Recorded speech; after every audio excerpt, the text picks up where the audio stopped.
ግራ ገባኝና ብትጠቁመኝ። እንኳን ደስ አለ። አዲስ ዩቲዩብ ቻናል መክፈት ትልቅ ነገር ነው። ግራ መጋባቱ በጣም ሪል ነው። ብዙ ሰዎች ያጋጥማቸዋል። ለመጀመሪያ ያህል በምን አይነት ርዕሶች ላይ መስራት ትፈልጋለህ? ለምሳሌ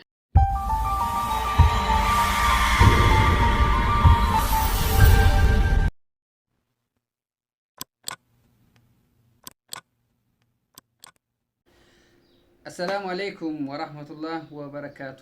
ውድ ተከበራችሁ የከማል ወሎ ቻናል ተከታታዮች ሰላም፣ ፍቅር፣ ጤና በያላችሁበት ተመኘው።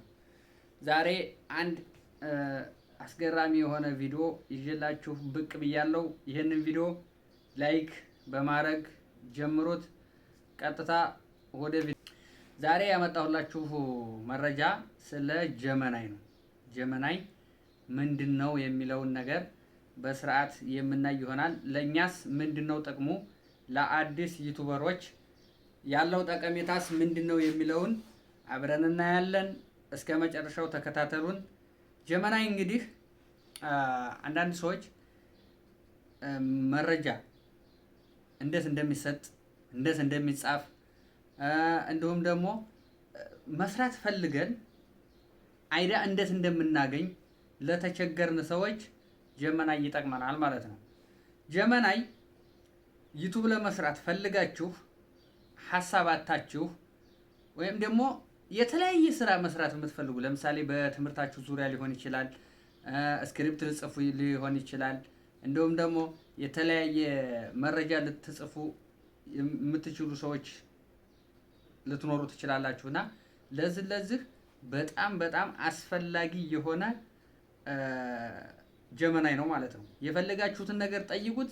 ሰከንድ ባልሞላው ሰዓት፣ ሰከንድ ባልሞላው ጊዜ ለእናንተ መልሳችሁን ይዞ ይመጣል ማለት ነው። የማይችለው ቋንቋ የለም። አረበኛ በሉት፣ እንግሊዘኛ፣ ያው ትንሽ እንደሚለው ኦሮሞኛ ነው። እሱንም እየተማረ ይገኛል ማለት ነው። የፈለጋችሁትን ነገር ጠይቁት። በፈለጋችሁበት ጊዜ መልስ ታገኛላችሁ። የምትፈልጉትን ነገር ከሱ ታገኛላችሁ። የእናንተ ስራ የሚጠበቅባችሁ እሱን ብቻ መጠየቅ ነው። ለምሳሌ ዩቲዩብ መስራት ፈልጋችሁ አይዳ ለሌላችሁ ሰዎች እናንተ በፈለጋችሁበት መስራት በምትፈልጉበት አይዳ ለጀመናይ ተጠቁሙታላችሁ። አይ ጀመናይ በድምጽ ከሆነ በድምጽ ያወራችኋል፣ ችግር የለውም። በጽሁፍ ከሆነ በጽሁፍ ዩቲዩብ መስራት ፈልጌ ነበረ እና አይዳ የለኝም፣ ያልተያዙ አይዳዎች ብትሰጠኝ ብላችሁ ቴክስት ታደርጉለታላችሁ ወይም በድምጽ ትልኩለታላችሁ ማለት ነው። እሱ ያልተያዙ ኢሜሎችን ወይም ያልተያዙ እንትኖችን መርምሮ ለእናንተ ይሰጣችኋል። እሱን ወደፊት እናያለን እንዴት እንደሆነ። እኔው በዚሁ በድምጽ ወይም ደግሞ በጽሁፍ የማስረዳችሁ ይሆናል። እናንተ ላይክ ብቻ ነው የሚጠበቅባችሁ። ሰዓቴን አንስቶብኛል፣ ቪዲዮ ለቅቄ አላቅም። ያው አንድ ወር አልነበርኩም። በዛን አጋጣሚ ወደ 300 ምናምን ሰዓት ነበረው። ያን ሰዓት ጥርግ አድርጎ አንስቶታል። ታሁን በኋላ በተከታታይ ቪዲዮ ለቃለሁ ብዬ አስባለሁ። ይህንን ቪዲዮ ላይክ፣ ሼር፣ ሰብስክራይብ አድርጉት። የጀመናይን ሀሳብ እንቀጥላለን ማለት ነው። እንደገና ደግሞ ጀመናይ ለምሳሌ በተማራችሁበት ዘርፍ ሊሆን ይችላል። በነርሲንግ፣ በፋርማሲ፣ በአካውንቲንግ፣ በተለያየ ነገር በማናጅመንት በፈለጋችሁበት ዲፓርትመንት ልትመረቁ ትችላላችሁ። በዛ ዲፓርትመንት ላይ ተሞርክዛችሁ የምትሰጡት አገልግሎት ሊኖር ይችላል፣ ወይም ደግሞ የምትሰጡት ትምህርት የምትማሩት ትምህርት ሊኖር ይችላል እና በዛን አጋጣሚ እናንተ በምትፈልጉበት ኮንዲሽን ላይ ለጀመናይ እንደዚህ ፈልጌን እኔ አሁን ለምሳሌ በነርሲንግ እንትን ብያለሁ ተምሬያለሁና በነርሲንግ ሃይ ጀመናይ በነርሲንግ ተምሬያለሁኝ እና እንደ ይሄን እፈልጋለሁ በዚህ መቀጠል እፈልጋለሁ ብዬ ለሱ ጥያቄ አቀርብለታለሁ ማለት ነው። እንዴት መስከድ እንዳለብኝ፣ እንዴት መማር እንዳለብኝ፣ ጽሁፎችን እንዴት ማቅረብ እንዳለብኝ እያንዳንዷን ነገር ዘርዝሮ ቁጭ ያደርግልኛል ማለት ነው። እናንተም ይሄንን አፕሊኬሽን ተጠቅማችሁ ጭንቅላታችሁ ውስጥ ያለውን ነገር በማውጣት መስራት ትችላላችሁ ማለት ነው። ቀጥታ ወደ ጀመናይ ገብተን ጀመናይ ምን እንደሚያደርግ አብረን እንከታተለዋለን ማለት ነው። ለምሳሌ ዩቲዩብ መስራት ፈልጋለሁ እና አዲስ ያልተያዙ ኢሜሎችን አድረሶችን ብትሰጠኝ ለጀመናይ ምን ብዬ አቀርብለታለሁ መሰላችሁ? ለምሳሌ እኔ አዲስ ዩቲዩብ ከፍቻለሁ እና እንዴት መስራት እንዳለብኝ ልታስረዳኝ ትችላለህ ወይ ብዬ ጥያቄ አቀርብለታለሁ። እንዴት እንደሚመልስ ተሰሙታላችሁ ማለት ነው።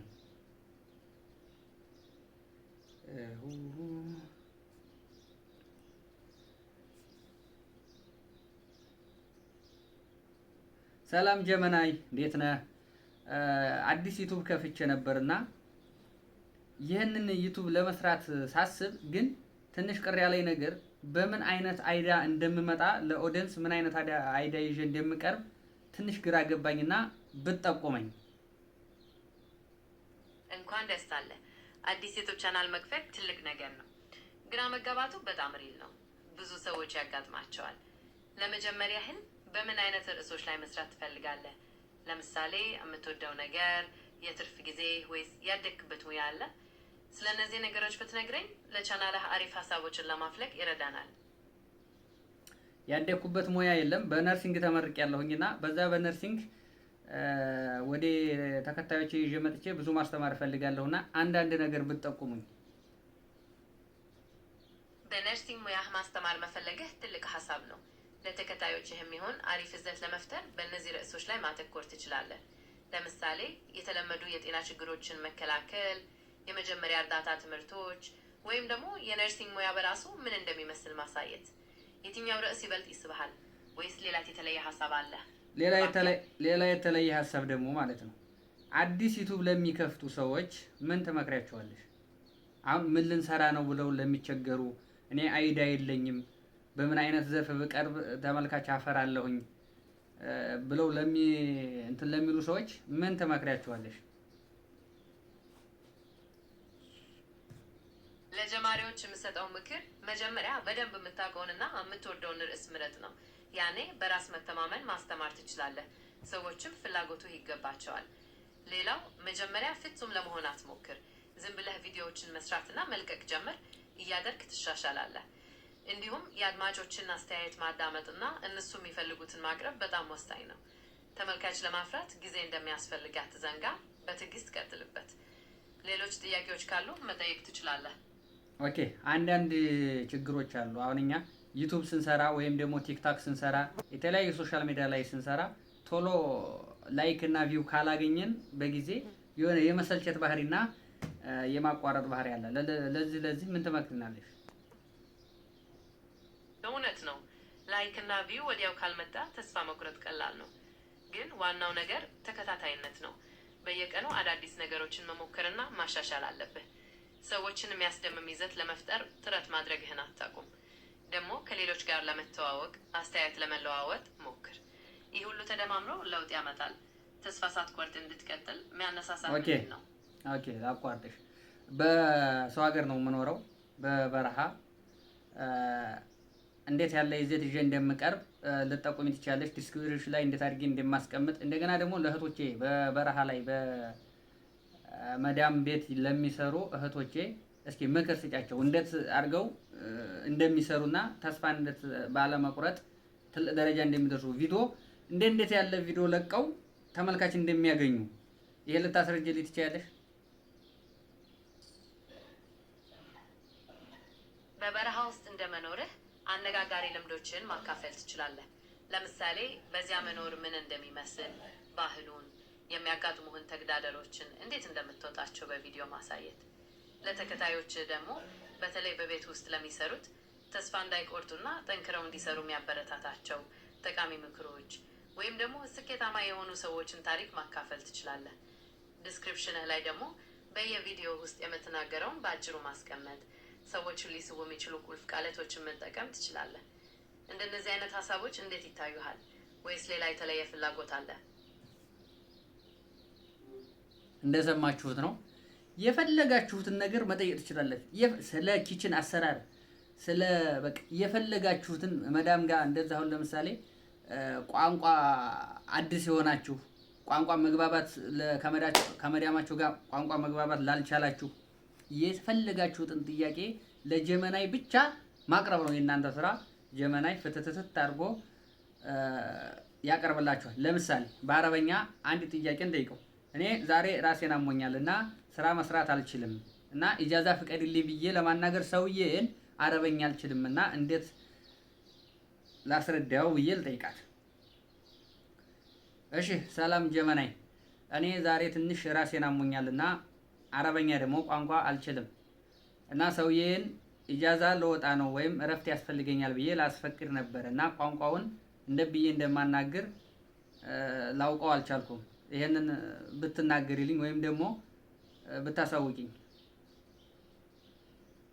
ታሞ ማስተማር ከባድ ነው፣ በተለይ ቋንቋ ካልቻልክ። እንደዚህ ማለት ትችላለህ። አና ማሪድ አልየውም አብጋ ኢጃዛ። ትርጉሙም ዛሬ ታምም ያለው እረፍት ፈልጋለሁ ማለት ነው። ይህ ይረዳሃል ወይስ ሌላ የተሻለ መንገድ እንፈልግ? አያችሁ፣ አና ማሪድ አና አልየውም አብጋ ኢጃዛ። የፈለጋችሁትን ነገር ጠይቁ፣ ምላሽ ታገኛላችሁ። እንግሊዘኛ ጠይቁ፣ አረበኛ ጠይቁ። ቋንቋ መማር ተፈለጋችሁ፣ ለምሳሌ ደግሞ ቋንቋ እንዴት እንደምንማር ብንጠይቀው ይነግረናል ማለት ነው። እንደሰማችሁት ነው። ሁሉንም ጥያቄ በጥያቄ ጥያቄ በመልስ እያደረገ ያስቀምጥልናል ማለት ነው። የሚገርማችሁ ነገር ምን ሰፊ ጥያቄ ብትጠይቁት ፈጀ ከተባለ 10 ሰከንድ 30 ሰከንድ ከዚህ በላይ ይፈጅበት። በፍጥነት ነው ማለት ነው። በፍጥነት የሚመልሰው የት ለምሳሌ እኔ አሁን የት እንዳለሁና የት ቦታ ላይ ተቀምጬ ቪዲዮ እንደምሰራ ጥንቅቅ አድርጎ ያውቃል። ለምሳሌ እኔ እዚህ ቪዲዮ እሱ ላይቭ ላይ ቪዲዮ እያሳየሁኝ ብቀርጽ እያሳየሁት እንዴት አድርጌ ልስራው እንደዚህ ላድርገው ብለው እያንዳንዷን ነገር ያደራጅልኛል። በቪዲዮ እያየ ማለት ነው ያደራጅልኝ። እኔ መስራት የማልችለውን ነገር መስራት እንዲችል አድርጎ ያደራጅልኛል። ነገሮችን ቅልል ነው የሚያደርጋቸው። የሚገርማችሁ ነገር ማለት ነው። እና ብትጠቀሙበት ዩቲዩብ ከፍታችሁ አሁን አንዳንዶቻችሁ ዝም ብላችሁ ጊዜ ማሳለፊያ የምታደርጉት አላችሁ። ግን አይደለም፣ ጊዜ ማሳለፊያ ሳይሆን ከልባችሁ ተነስታችሁ ተቸገራችሁ ደግሞ እንደዚህ አሁን ቴክኖሎጂው እየረቀቀ ነው ያለው። ጀመናይ ገብታችሁ ለምሳሌ ርዕስ ልታጡ ትችላላችሁ። ልታቀርቡት የፈለጋችሁትን ነገር በጽሁፍ ያቀርብላችኋል። ያን ነገር እናንተ ወደ ቃል በቃል ገልብጣችሁ ማቅረብ ትችላላችሁ ማለት ነው። በጣም አሪፍና በጣም አስፈላጊ የሆነ ነው። በተለይ ለኛ ለጀማሪዎች ማለት ነው። ከምንድን ልበላችሁ መሰላችሁ አሁን ከባድ ነገር የሚባለው ስለ ታሪክ ብትገቡ ስለ የፈለጋችሁትን ታሪክ ስለ ኢትዮጵያ ታሪክ በሉ፣ ስለ ሃይማኖት ታሪክ በሉ፣ ስለ እያንዳንዷ የህይወት ታሪካችሁን ብትሉ እያንዳንዳችሁን ነገር ጠይቁት። እነሱ በታሪክ መሰረት እያደረገ ቁጭ ያደርግላችኋል። ይህን ነገር ብትጠቀሙበት በጣም ወሳኝ ነው ብዬ አስባለሁ። ምክንያቱም እኔን አሁን ጀመናይ ብዙ ረድቶኛል። የሚገርማችሁ ነገር በጣም ብዙ ነው ያገዘኝ። መስራት አልችልም ብዬ እንትን ያልኳቸውን ሁሉ መስራት እንደምችል ጀመናይ አሳይቶኛል። ለምሳሌ ይከብደኛል ብዬ ያሰብኩትን ነገር ስጠይቀው እሱ አቅሎ ያስረዳኛል ማለት ነው። ያ ደግሞ ለኔ ነገሮቹ ቀላል እንደሆኑ ያደርጉልኛል ማለት ነው። እያንዳንዱ ነገር ከትንሽ ነው የሚጀመረው። እንደሰማችኋት ለምሳሌ ላይክ የለኝም እይታ የለኝም ብለህ መተው የለብህም። ነገ ላይክና እይታ ሊመጣ ይችላል። ነገሮችን እያሻሻልክ መሄድ አለብህና ለኦዲየንስ ደግሞ ትክክለኛ ርዕስ መምረጥ አለብህ ነው የምትለው። ትክክል ነው። ይሄ ደግሞ ለነሱ ትክክለኛ ርዕስ መርጦ ቪዲዮ በተከታታይ ቢያንስ በሳምንት 2 ጊዜ ወይም ደግሞ ካልተቻለ በሳምንት 1 ጊዜ ኦዲየንስ እንዲለምድ ማለት ነው እንደዛ መልቀቅ አለብህ ነው የምትለው። ይሄ ቪዲዮ ይጠቅማችኋል ብዬ ነው አብዛኛዎቻችሁ ታውቁታላችሁ ብዬ አስባለሁ። ግን መጠቀም ከቻላችሁ ተጠቀሙት። ይጠቅማችኋል ብዬ ነው ይሄን ቪዲዮ ያመጣሁት። በቀጣይ ደግሞ በተሻለ ቪዲዮ እንገናኛለን። ይህንን ቪዲዮ ላይክ፣ ሼር፣ ሰብስክራይብ አድርጉት። ከማል ወሎን አበረታቱት። የእናንተው የሆነ ቻናል ነው። ሰላም፣ ፍቅር፣ ጤና በያላችሁበት